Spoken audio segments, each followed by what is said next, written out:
President Obama took his last overseas trip last week. Bold statement on the Paris Accord that Trump wants to kill on day one, apparently. He wants to keep the Russian sanctions in place. He did endorse Angela Merkel. I wonder if that's the kiss of death for her and her candidacy.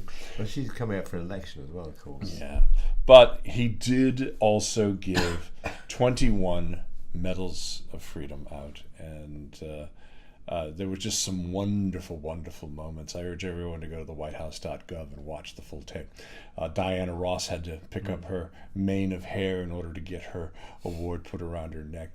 86-year-old baseball announcer Vin Scully. There was a wonderful moment earlier last week when he was called by Josh Earnest, the press secretary, and his trademark, oh my goodness, when he was told he was going to be receiving it.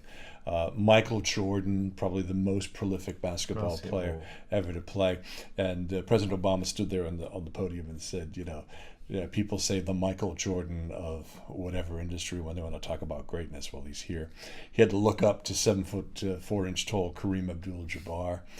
He had to convince Tom Hanks that it was not a CGI moment like in Forrest Gump. But the best line was delivered to Bruce Springsteen. And he said to Bruce Springsteen, "I'm the president, but Bruce is the boss."